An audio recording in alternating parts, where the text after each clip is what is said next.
નમસ્કાર દોસ્તો, સ્વાગત છે તમામ વિદ્યાર્થી મિત્રોનું। આજે આપણે ચર્ચા કરવાના છે ખૂબ જ મોસ્ટ ટાઈમ પ્રશ્નો વન અને પર્યાવરણને લગતા ઘણા પ્રાણીઓના પ્રશ્નો છે અને ઘણા વનસ્પતિને લગતા પણ પ્રશ્નો છે।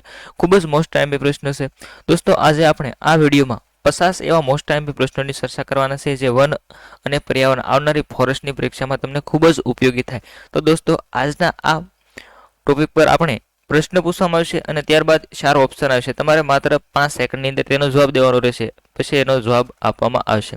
તો ચાલો દોસ્તો વિડીયોની શરૂઆત કરીએ। પ્રથમ પ્રશ્ન છે, સીડના રસમાંથી શું બને છે?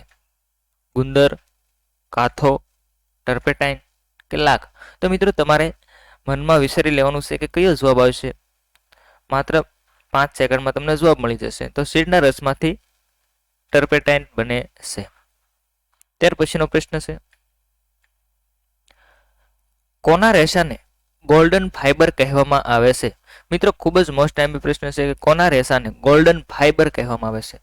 તો કપાસ, રેશમ, શણ કે નાળિયેર? તો આમાંથી કયો જવાબ આવશે? તો જવાબ છે મિત્ર સી, શણ।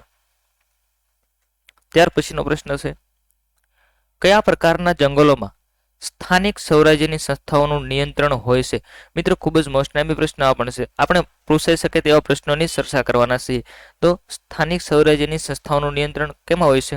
ઓપ્શન એ છે રાજ્યની માલિકીનું જંગલ, સામુદાયિક વન, ખાનગી જંગલ કે આપેલ તમામ? તો મિત્રો આમાં જવાબ શું આવશે તમે વિચારી લેજો। તો જવાબ આવશે સામુદાયિક વન, જવાબ બી। ત્યાર પછીનો પ્રશ્ન છે 4 નંબરનો, કયું પક્ષી તેનું માથું 180 સુધી બંને બાજુ ફેરવી શકે છે? મિત્રો આ પ્રશ્ન પણ પૂછાઈ શકે છે। તો સમડી, ગીધ, સામાસીડિયું, ગુવડ? 4 ઓપ્શનમાંથી કોઈ પણ એક જવાબ પસંદ કરો। તો જવાબ આવશે ઘુવડ, જવાબ ડી। ત્યાર પછી 5મો પ્રશ્ન છે, ગુજરાતના કયા જિલ્લામાં એક પણ અભયારણ્ય આવેલ નથી? મિત્રો કયા જિલ્લામાં એક પણ અભયારણ્ય નથી? ખેડા, બનાસ, સાબરકાંઠા, તાપી કે ઉપરના બધા?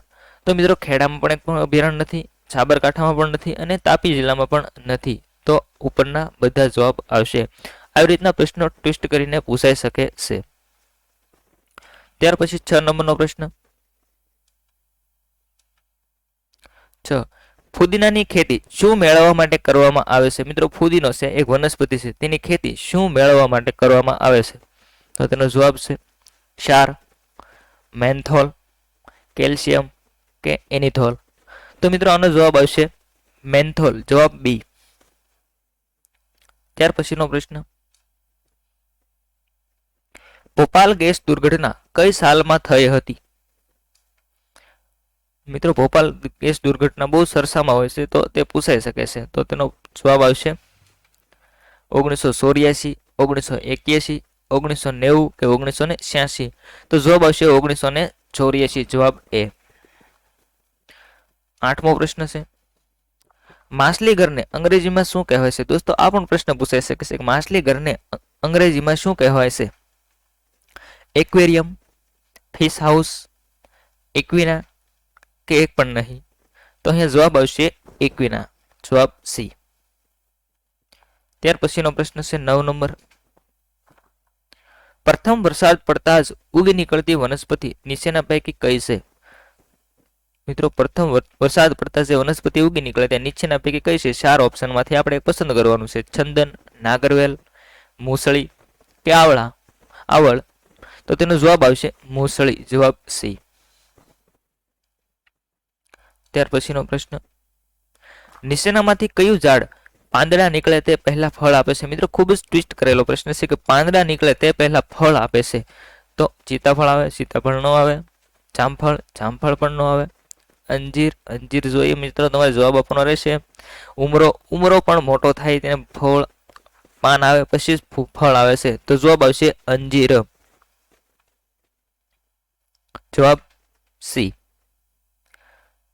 ત્યાર પછીનો પ્રશ્ન છે 11 નંબરનો, ભારતમાં આયાત કરવામાં આવતી જર્સી ગાય મૂળ કયા દેશની ઓલાદ છે? મિત્રો જર્સી ગાયનો પ્રશ્ન પૂછવામાં આવ્યો છે કે મૂળ કયા દેશની ઓલાદ છે? અમેરિકા, રશિયા, બાંગ્લાદેશ કે ઇંગ્લેન્ડ? તો મિત્રો જવાબ આવશે જવાબ ડી ઇંગ્લેન્ડ. ત્યાર પછીનો 12 નંબરનો પ્રશ્ન છે ગુજરાતમાં આયુર્વેદિક યુનિવર્સિટી ક્યાં આવેલી છે? દોસ્તો આયુર્વેદિક યુનિવર્સિટી ગાંધીનગર, અમદાવાદ, જામનગર કે ભાવનગર? તો જવાબ આવશે જવાબ સી જામનગર. 13 નંબરનો પ્રશ્ન છે અમૃતાદેવી બિશ્નોઈ નેશનલ એવોર્ડ કોના સંરક્ષણ માટે આપવામાં આવે છે? મિત્રો વિડીયો પસંદ આવે તો વિડીયોને લાઈક શેર અને સબસ્ક્રાઇબ જરૂરથી કરી દેજો. તો અમૃતાદેવી નેશનલ એવોર્ડ કોના સંરક્ષણ માટે આપવામાં આવે છે? મૃદાવરણના સંરક્ષણ માટે, જીવાવરણના સંરક્ષણ માટે, પર્યાવરણના સંરક્ષણ માટે કે વન્યજીવોના સંરક્ષણ માટે? તો મિત્રો અહીંયા અમૃતાદેવી બિશ્નોઈ નેશનલ એવોર્ડ છે જે વન્યજીવોના સંરક્ષણ માટે આપવામાં આવે છે. જવાબ ડી. 14 નંબરનો પ્રશ્ન છે પીપળનું વૈજ્ઞાનિક નામ? મિત્રો પીપળાનું અહીંયા પીપળ ટાઈપિંગ મિસ્ટેક થઈ છે, ભૂલ માફ કરજો. પીપળાનું વૈજ્ઞાનિક નામ શું છે? તો તેનો જવાબમાં ફાઇકસ, કેલોટ્રોપિસ, પ્રોસોપિસ કે એક પણ નહીં? તો અહીંયા જવાબ આવશે મિત્રો ફાઇકસ. ત્યાર પછીનો પ્રશ્ન 15 નંબરનો કયું આવરણ સૌથી મોટું નિવસન તંત્ર ધરાવે છે? નિવસન તંત્ર સૌથી મોટું મિત્રો વાતાવરણ, મૃદાવરણ, જલાવરણ કે જૈવ આવરણ? તો અહીંયા જવાબ આવશે જૈવ આવરણ. જવાબ ડી જે સૌથી મોટું નિવસન તંત્ર ધરાવે છે. ત્યાર પછીનો પ્રશ્ન છે 16 નંબરનો ભારતમાં સૌથી વધુ વન્યજીવ અભયારણ્ય ક્યાં આવેલા છે? મિત્રો ભારતમાં સૌથી વધુ પૂછવામાં આવ્યા, આપણે હમણાં એક પણ નહીં એવું પૂછવામાં આવ્યું તો ભારતમાં પૂછવામાં આવેલા છે કે સૌથી વધુ વન્યજીવ અભયારણ્યો ક્યાં આવેલા છે? Option A Madhya Pradesh, option B Andaman Nicobar ટાપુઓ, ઓપ્શન સી ઉત્તર પ્રદેશ કે ઓપ્શન ડી મહારાષ્ટ્ર? મિત્રો પસંદ કરો તમારો જવાબ. તો અહીંયા જવાબ આવશે આંદામાન અને નિકોબાર ટાપુ પર. જવાબ બી. ત્યાર પછી 17 નંબરનો પ્રશ્ન છે ભારતમાં સૌથી ઊંચું મૃગ છે જે ગુજરાતમાં જ જોવા મળે છે? મિત્રો ભારતમાં સૌથી ઊંચું મૃગ કયું છે જે ગુજરાતમાં જ માત્ર જોવા મળે છે? જવાબ એ નીલગાય, જવાબ બી સાબર, જવાબ સી શીતલ કે જવાબ કાળિયાર? તો મિત્રો પસંદ કરો તમારો ઓપ્શન કે કયું મૃગ છે જે સૌથી ઊંચું જોવા મળે છે માત્ર ગુજરાતમાં જ? તો ગુજરાતમાં તો નીલગાય જોવા મળે, શીતલ જોવા મળે, કાળિયાર જોવા મળે અને સાબર પણ ત્રણે ચાર ઓપ્શન પણ જોવા મળે છે. તો આપણો જવાબ આવશે સૌથી ઊંચું. તો જવાબ આવશે એ નીલગાય. ત્યાર પછીનો 18 નંબરનો પ્રશ્ન છે કરો ક્યાં આવેલી છે? જુનાગઢ, ગીર સોમનાથ, ગાંધીનગર કે અમદાવાદ? દોસ્તો ગીર સંસ્થા ખૂબ જ મોસ્ટ આઈએમપી પ્રશ્ન છે. ગીર સંસ્થા આવેલી છે ગાંધીનગરમાં. ભૂલમાં તમે જુનાગઢ જિલ્લો પસંદ કરતા નહીં, કેમ કે જુનાગઢ પહેલા ઓપ્શનમાં આપેલું છે એટલે આપણને થાય કે ગીર એટલે કે જુનાગઢમાં આવેલું હોય કદાચ, પણ ગીર સંસ્થા છે જે ગાંધીનગરમાં આવેલી છે. ત્યાર પછીનો 20 નંબરનો પ્રશ્ન છે IUCN સંસ્થાની સ્થાપના ક્યારે થઈ હતી? IUCN સંસ્થા છે જે રેડ ડેટા બુક બહાર પાડે છે, પક્ષીઓને લુપ્ત થવાના આરે હોય તેની ડેટા બહાર પાડે છે. તો IUCN સંસ્થા છે જે ક્યારે તેની સ્થાપના ક્યારે થઈ હતી? 1936, 1948, 1964 કે 1916? તો દોસ્તો અહીંયા જવાબ આવશે, પસંદ કરો તમારો વિકલ્પ 4 માંથી એક ને હું જવાબ આપું તમને 1948. જવાબ બી. ત્યાર પછી 21 નંબરનો પ્રશ્ન છે કયા જંગલોમાં વૃક્ષોને કાપવા અને પશુને ચારણ પર કોઈ પ્રતિબંધ નથી? મિત્રો કયા પ્રકારના જંગલો હોય છે ત્યાં વૃક્ષોને કાપવા અને પશુને સારણ કરવા પર કોઈ પણ પ્રકારનો પ્રતિબંધ હોતો નથી? તો આ આપણે અગાઉના વિડીયોમાં ભણાવેલું છે મિત્રો. તો અનામત જંગલો હોય તેમાં, અવર્ગીકૃત જંગલોમાં, સંરક્ષિત જંગલોમાં કે આપેલ તમામમાં? તો મિત્રો ઓપ્શન જોવામાં જ ખબર પડી જાય કે આમાં જવાબ શું આવે. તો જવાબ આવશે અવર્ગીકૃત જંગલો. અવર્ગીકૃત જંગલો હોય છે તેમાં વૃક્ષો કાપવા અને પશુ ચરાવવા માટે કોઈ પણ પ્રકારનો પ્રતિબંધ હોતો નથી. ત્યાર પછીનો 22 નંબરનો પ્રશ્ન છે લાલ પાંડાનો ખોરાક. લાલ પાંડા હોય છે તેનો ખોરાક વાંસની કૂપળો, ઈંડા, નાના પક્ષીઓ કે આપેલ તમામ? તો દોસ્તો અહીંયા જવાબ પસંદ કરો તમારો વિકલ્પ 4 માંથી એક. વાંસની કૂપળો આવે, ઈંડા આવે કે નાના પક્ષીઓ આવે? તો ઘણા વિદ્યાર્થીઓ વાંસની કૂપળો ટીક મારે છે, પરંતુ લાલ પાંડા છે જે ઈંડા અને નાના પક્ષીઓને પણ શિકાર કરતો હોય છે? તો જવાબ આવશે આપેલ તમામ. ત્યાર પછીનો પ્રશ્ન છે 23 નંબરનો. રાતી જમીનોમાં શેના કારણે તેનો રંગ લાલ બને છે? રાતી જમીન હોય છે તે બનવાનું કારણ શું છે દોસ્તો? ફેરિક ઓક્સાઇડ, કોપર સલ્ફેટ, ફેસર સલ્ફેટ કે નાઇટ્રેટ ઓક્સાઇડ? તો જવાબ આવશે મિત્રો ફેરિક ઓક્સાઇડ, જવાબ એ. ત્યાર પછી 24 નંબરનો પ્રશ્ન છે. વૃક્ષો કોઈ પણ વાવો, વૃક્ષ પરનો હક ધરતીનો છે. મિત્રો વૃક્ષો કોઈ પણ વાવે પણ વૃક્ષ પરનો હક છે જે ધરતીનો છે. આ કયા દેશનો નારો છે?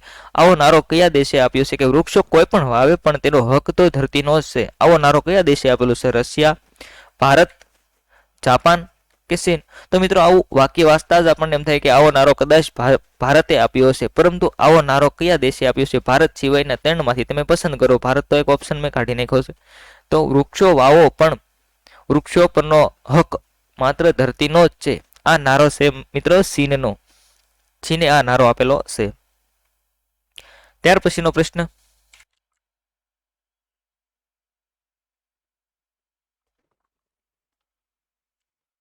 ત્યાર પછીનો પ્રશ્ન છે. કયા સંપ્રદાયમાં લીલા વૃક્ષોને કાપવા અને પશુઓની હત્યા કરવા વિરોધી આદેશ કરવામાં આવ્યો છે? મિત્રો પશુઓને કાપવા અને લીલા વૃક્ષોને કાપવા, પશુઓને મારવાની, હત્યા કરવી અને લીલા વૃક્ષોને કાપવા, તેના પર વિરોધ આદેશ કરવામાં આવેલો છે. તો જવાબ આવશે સેવવંશ, બિશ્નોઈ સંપ્રદાય, આર્ય સમાજ સંપ્રદાય કે વૈષ્ણવ સંપ્રદાય? તો મિત્રો અહીંયા જવાબ આવશે બિશ્નોઈ સંપ્રદાય દ્વારા લીલો વૃક્ષોને કાપવા અને પશુઓની હત્યા પર વિરોધ આદેશ કરવામાં આવેલો છે.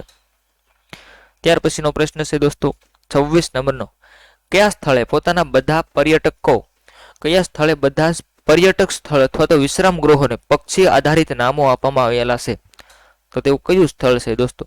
અસમ, કેરળ, આંધ્રપ્રદેશ કે હરિયાણા?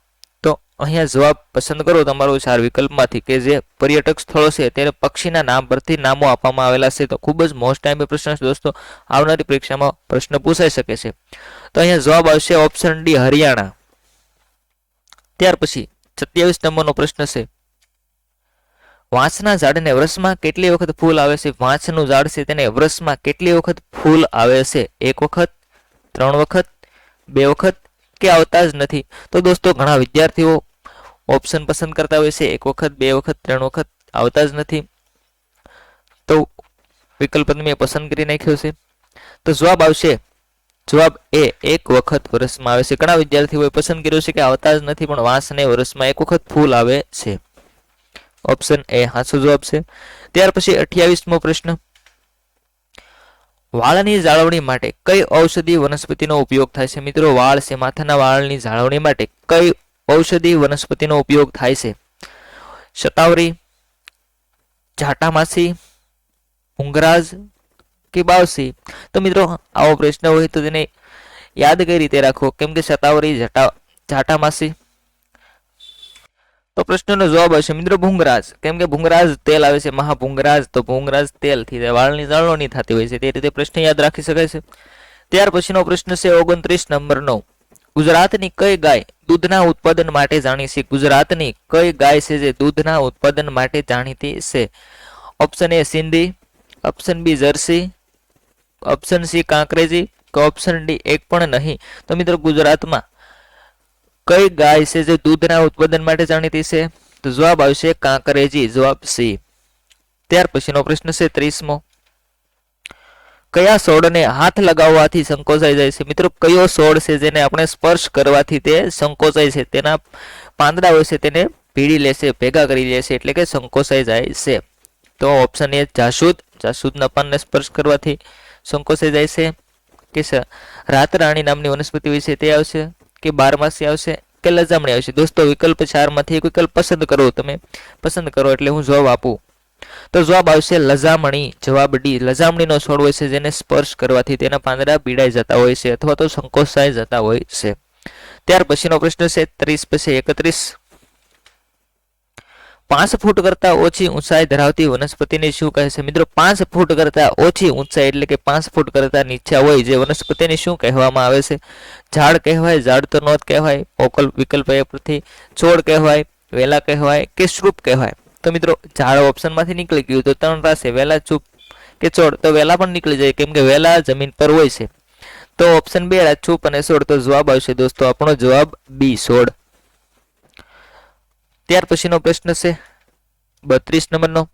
ગુજરાતમાં કેવા પ્રકારની જમીનો સૌથી વધુ ફળદ્રુપ ગણાય છે? મિત્રો ગુજરાતમાં કેવા પ્રકારની જમીનો છે જે સૌથી વધુ ફળદ્રુપ ગણાય છે? તો જવાબ આવશે કાળી જમીન, ગોરાડુ જમીન, કાંપની જમીન કે રેગુર પ્રકારની જમીન. તો અહીંયા જવાબ પસંદ કરો. તો જવાબ આવશે દોસ્તો જવાબ એ કાળી જમીન છે જે ગુજરાતમાં સૌથી વધુ ફળદ્રુપ ગણાય છે. ત્યાર પછીનો પ્રશ્ન છે 33 નંબરનો. મિત્રો વિડીયો પસંદ આવે તો વિડીયોને લાઈક, શેર અને સબસ્ક્રાઇબ જરૂરથી કરી દેજો જેથી આવનારા વિડીયોની નોટિફિકેશન તમને સમયસર મળતી રહે. તો ચાલો દોસ્તો ત્યાર પછીનો પ્રશ્ન જોઈએ.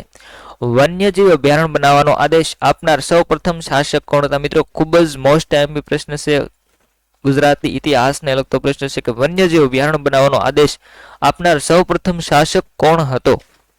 સિદ્ધરાજ જયસિંહ, અશોક, અકબર કે કુમારપાળ? પસંદ કરો મિત્રો, ઓપ્શન પસંદ કરો. ચારમાંથી કોઈ પણ એક જવાબ આવશે કે વન્યજીવ અભયારણ્ય બનાવવાનો આદેશ આપનાર પ્રથમ શાસક Siddharaj Jaysinh, Kumarpal, Akbar, Ashok.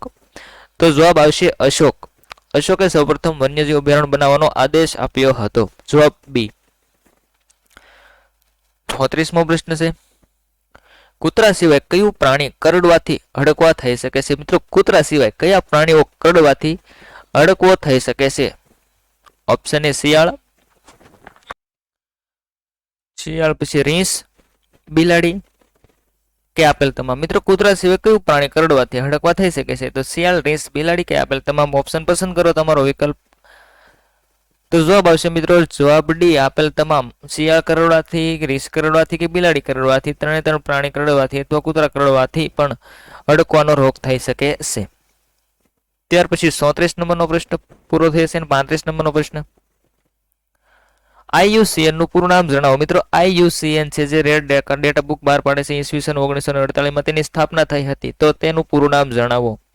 International Union for Conservation of Nature, Indira Gandhi Union for Conservation of Nature, Indian Union for Conservation of Nature કે International United for Conservation of Nature? મિત્રો ખૂબ જ મોસ્ટ આઈએમપી પ્રશ્ન છે કે IUCN નું પૂરું નામ જણાવો. જે રેડ ડેટા બુક બહાર પાડશે તેનું પૂરું નામ જરૂર પૂછાઈ શકે છે. તો વિકલ્પ પસંદ કરો તમારો જવાબ A, B, C કે D. મિત્રો ટૂંક સમયમાં જવાબ આપું છું કે International Union for Conservation of Nature. જવાબ આવશે A. આવી રીતના વિકલ્પ ઇન્ડિયન, ઇન્દિરા ગાંધી તેવી રીતના અલગ અલગ ઓપ્શન આપવામાં આવે છે. ત્યાર પછી 35 નંબરનો પ્રશ્ન છે.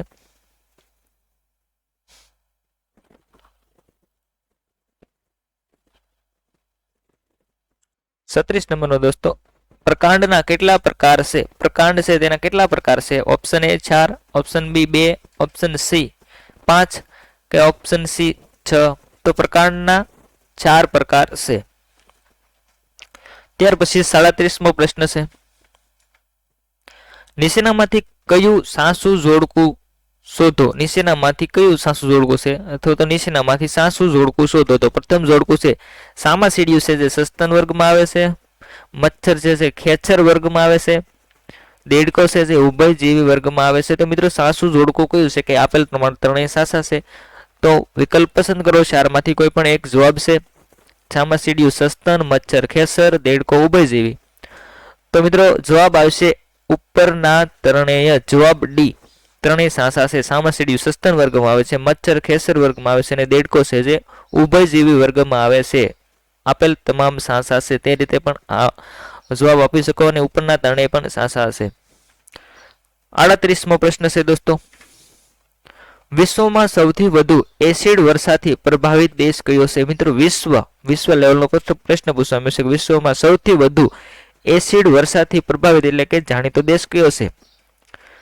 તો જવાબ આવશે નોર્વે, ભારત, બ્રાઝિલ કે ચીન. તો ચારમાંથી એક વિકલ્પ પસંદ કરો. સૌથી વધારે એસિડ વર્ષાથી પ્રભાવિત દેશ કયો આવશે મિત્રો? જવાબ આવશે એ નોર્વે. ત્યાર પછી 39મો પ્રશ્ન. સૂર્યના કિરણો કઈ જગ્યાએ સીધા પડે છે? સૂર્યના કિરણો કઈ જગ્યાએ સીધા પડે છે? ઓપ્શન એ કર્કવૃત્ત, ઓપ્શન બી વિષુવવૃત્ત, ઓપ્શન સી મકરવૃત્ત કે એક પણ નહીં. તો મિત્રો સૂર્યના કિરણો કોઈ પણ એક જગ્યાએ તો સીધા પડે છે, તો ઓપ્શન ડી નીકળી ગયો. કર્કવૃત્ત એટલે કે ઉપર એવું વચ્ચે વિષુવવૃત્તમાં સૌથી વધારે સીધા પડતા હોય છે, કેમ કે કર્કવૃત્ત ઉપર આવ્યું છે, વિષુવવૃત્ત વચ્ચે આવ્યું છે અને મકરવૃત્ત નીચે આવેલું છે. તો વિષુવવૃત્તમાં સૂર્યના કિરણો એકદમ સીધા પડે છે. મકરવૃત્ત અને કર્કવૃત્તમાં તરાસા પડતા હોય છે. તો જવાબ બી. ત્યાર પછી 40મો પ્રશ્ન છે મિત્રો, વિડીયોને લાઈક શેર અને સબસ્ક્રાઇબ કરી દેજો. આંતરરાષ્ટ્રીય દિનાંતર રેખા એટલે કઈ રેખા? પ્રશ્ન છે 40મો, આંતરરાષ્ટ્રીય દિનાંતર રેખા એટલે કઈ રેખા?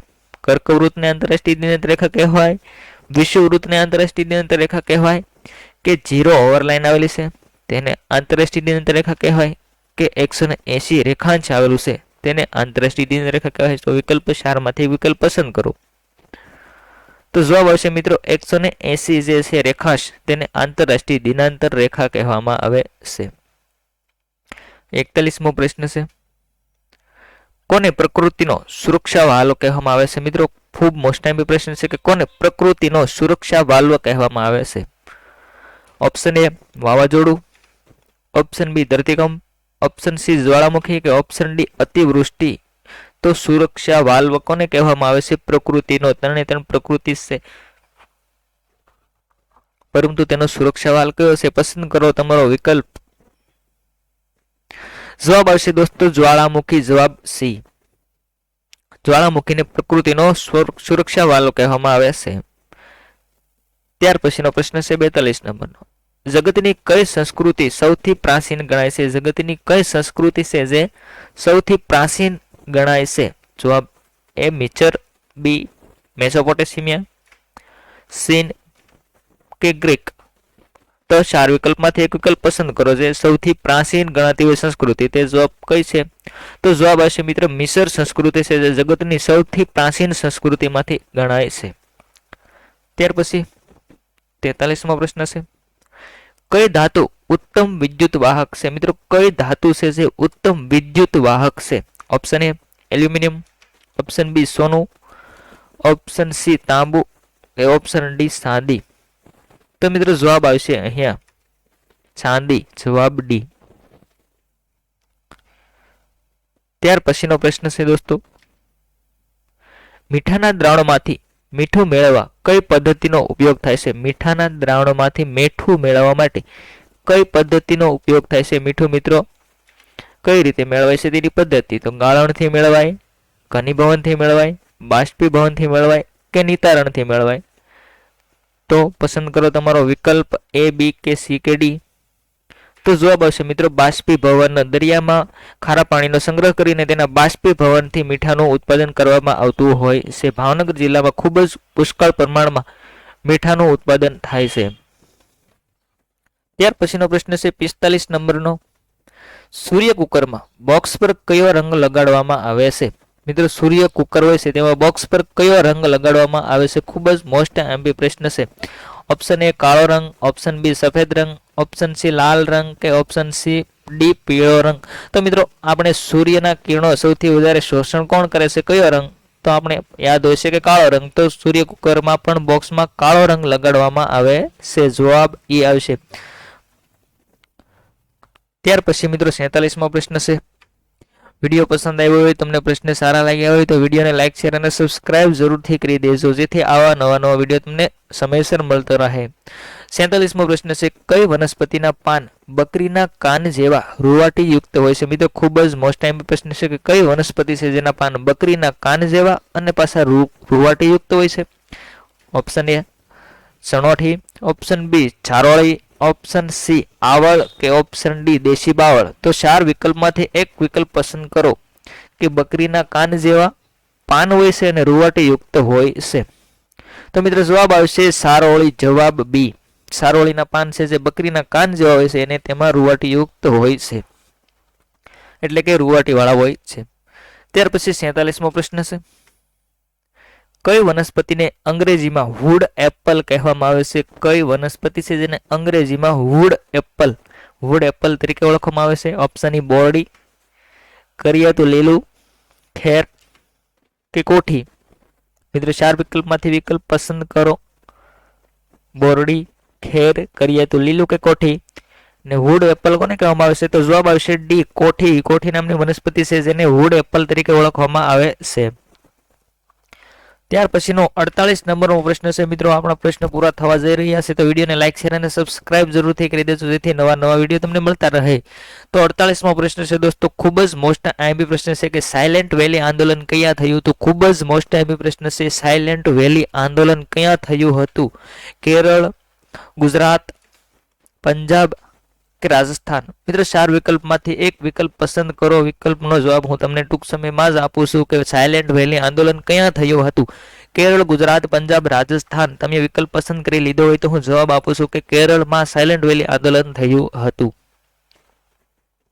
ત્યાર પછી 49મો પ્રશ્ન છે. ભારતના કયા પર્યાવરણવિદ વૃક્ષ મિત્ર તરીકે ઓળખાય છે? મિત્રો ભારતના કયા પર્યાવરણવિદ છે જે વૃક્ષ મિત્ર તરીકે ઓળખાય છે? ઓપ્શન એ ચંદી પ્રસાદ, ઓપ્શન બી બાબા આમટે, ઓપ્શન સી અમૃતા દેવી કે ઓપ્શન ડી સુંદરલાલ બહુગુણા? મિત્રો ખૂબ જ મોસ્ટ આઈએમપી પ્રશ્ન છે કે કયા પક્ષી પર્યાવરણવિદ છે જે વૃક્ષ મિત્ર તરીકે ઓળખાય છે? પસંદ કરો તમારો વિકલ્પ એ બી સી કે ડી. પસંદ કરો એટલે હું તમને જવાબ આપું. તો જવાબ આવશે મિત્રો સુંદરલાલ બહુગુણા છે જે વૃક્ષ મિત્ર તરીકે ઓળખાય છે. તો પ્રશ્નનો જવાબ તો સુંદરલાલ બહુગુણા. ત્યાર પછી આજના વિડીયોના દોસ્તો છેલ્લો પ્રશ્ન છે 50 નંબરનો. જીપ્સમ અને કોલસો કયા પ્રકારના ખડક છે? જીપ્સમ અને કોલસો જે કયા પ્રકારના ખડક છે? તો દોસ્તો ખૂબ જ મોસ્ટ આઈએમપી પ્રશ્ન છે. ઓપ્શન એ રૂપાંતરિત ખડકો, ઓપ્શન બી પસ્તર ખડકો, ઓપ્શન ડી આગ્રહી કે એક પણ નહીં? તો મિત્રો વિડીયોને લાઈક શેર અને સબસ્ક્રાઇબ જરૂરથી કરી દેજો.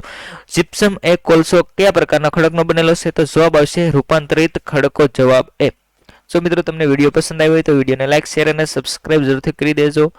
આજના આ વિડીયો મિત્રો આ 50 પ્રશ્નો હતા જે વન અને પર્યાવરણ લગતા 50 પ્રશ્નોનું ભારણ રહેલું છે તેના માટે વિડીયો બનાવવામાં આવેલો. તો ટૂંક સમયમાં તમને બીજા આવા 50 પ્રશ્નોનો વિડીયો મળી જશે. તો વિડીયોને લાઈક શેર અને સબસ્ક્રાઇબ જરૂરથી કરી દેજો અને તમારા અન્ય મિત્રો છે ફોરેસ્ટની પરીક્ષાની તૈયારી કરી રહ્યા છે તેને પણ શેર કરજો.